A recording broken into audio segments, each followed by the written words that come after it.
Caitlin Clark just stepped into Milan Fashion Week and took a front row seat at Prada. Not as a guest, but as a true power figure.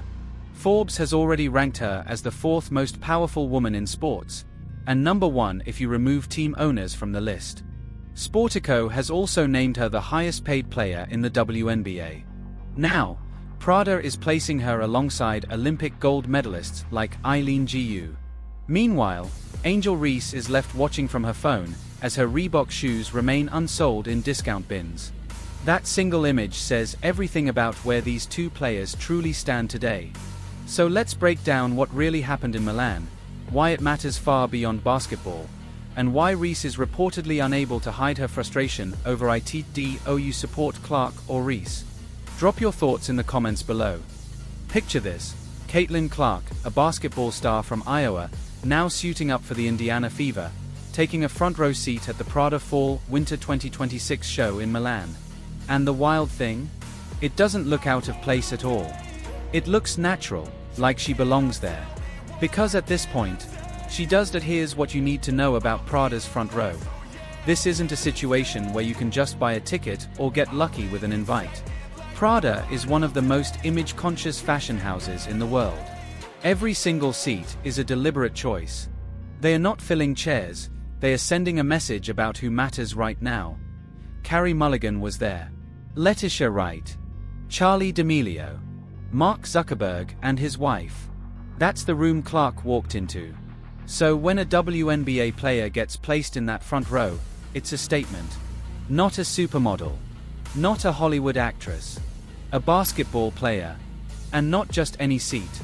Front row center, captured by every camera in the building. The question is, why did Prada put Clark in that seat? The answer is simple when you look at the bigger picture. Clark has 8-figure endorsement deals: Nike, Gatorade, Wilson, and State Farm. She's the face of the entire WNBA right now. Every major brand knows it, and Prada knows it too. Her presence generates the kind of media coverage most fashion houses would spend millions to manufacture, and they got it just by putting her in the right seat. This relationship with Prada isn't new.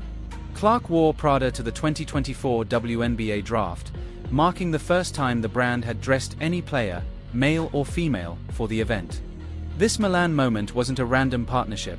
It's the result of a relationship that's been building for years. From the day of the show, Clark appeared outside Fondation Prada in a striped beige cropped polo, cream pants, a dark brown wool trench coat, chocolate brown Prada kitten heels, gold hoops, and a black leather bag. Marie Claire called it sporty chic. And honestly, that's perfect. Classic Clark. Athletic but polished, confident without trying too hard. The person sitting right next to her? That wasn't random either. Eileen, 6-time Olympic medalist, Stanford student, an ambassador for Louis Vuitton, Prada, and Gucci, was placed right there beside Clark. Prada intentionally put two of the most marketable women in sports together, and the internet noticed immediately. One viral comment read, "Caitlin is taking over Fashion Week now too." From breaking WNBA records to the front row at Prada, the global reach is insane. That sentiment summed up the reaction perfectly. The photos went everywhere: fashion outlets, sports media, pop culture pages.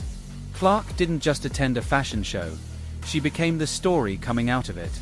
Most athletes get a brief mention at events like this. Clark walked in and stole the headlines. Here's what truly sets Clark apart from almost every other female athlete. She's not chasing fashion opportunities, fashion is chasing her.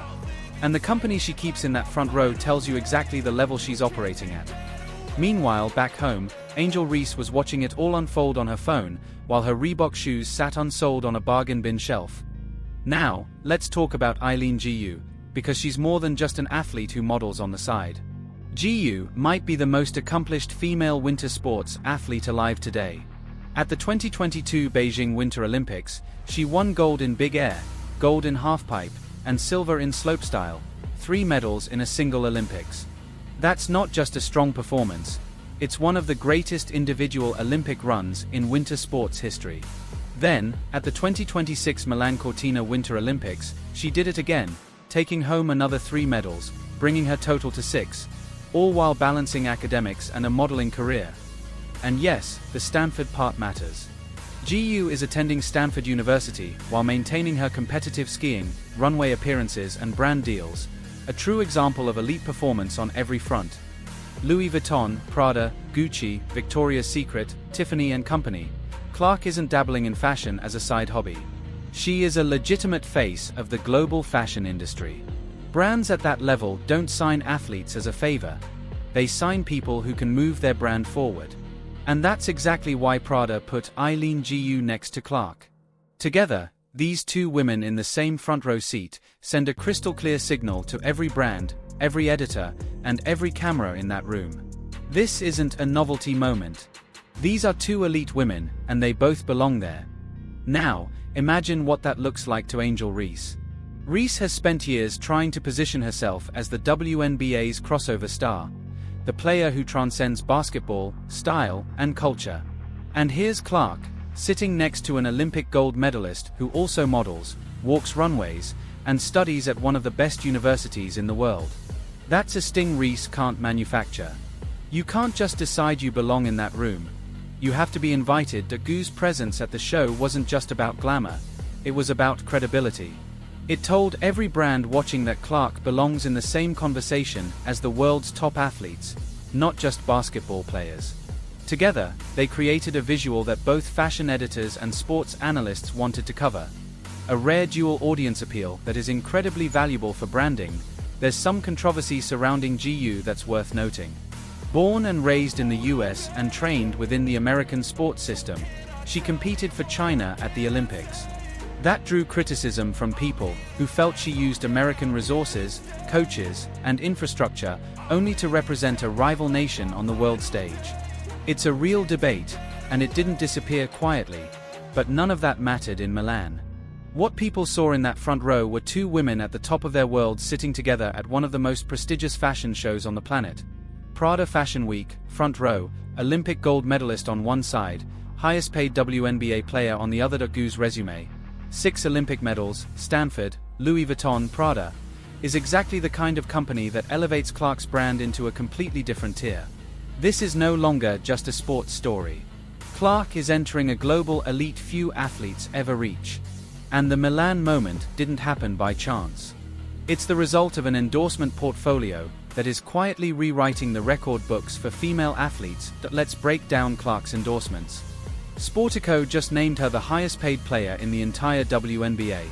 Not the highest paid rookie, not the highest paid guard, the highest paid player, period. And most of that money doesn't come from her league salary. It comes from brands lining up to put her name on their products. Start with Nike. Clark's deal is reportedly worth $28 million over 8 years, the largest endorsement contract any WNBA player has ever signed. And Nike isn't just slapping her face on an existing shoe. They're building a full signature program around her, including her own shoe. That's a level of investment reserved for players they're betting on long term. Then there's Wilson Sporting Goods.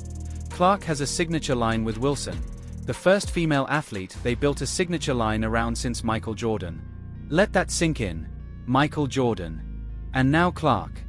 This isn't marketing hype, it's a historical parallel showing exactly how Wilson values her. Next, Gatorade signed her to a record-breaking deal, the largest ever for a female athlete in their portfolio. Gatorade has been signing top athletes for decades, and Clark just set a new benchmark. And then there's State Farm.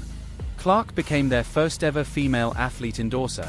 Not just the first WNBA player, but the first female athlete in the company's 100-plus year history. They built major campaigns around her. That's 4 major brands: Nike, Wilson, Gatorade, and State Farm, all treating Clark as a centerpiece, not an addition. These companies track data, sales, engagement, and product movement. And right now, every metric points to the same person.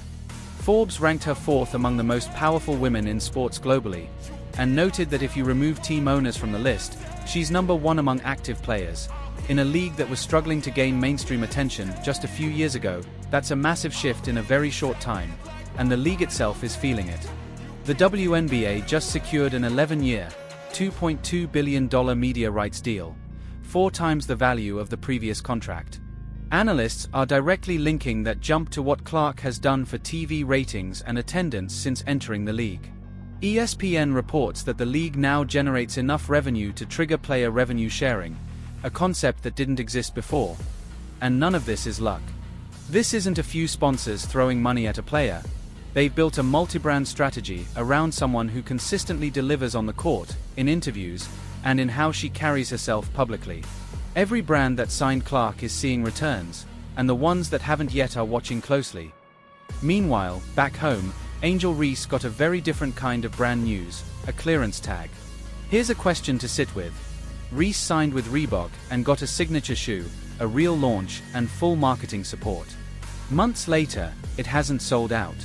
Reports show her shoes now sitting in bargain bins, not restocked after a sellout, just marked down and waiting for buyers who aren't coming. That's a bad sign at any point in a shoe cycle. Early on, it's a serious warning. Compare that to Clark's Nike signature shoe. Analysts expect it to sell out in minutes, not days. Pure consumer demand for her name alone. That gap isn't just marketing.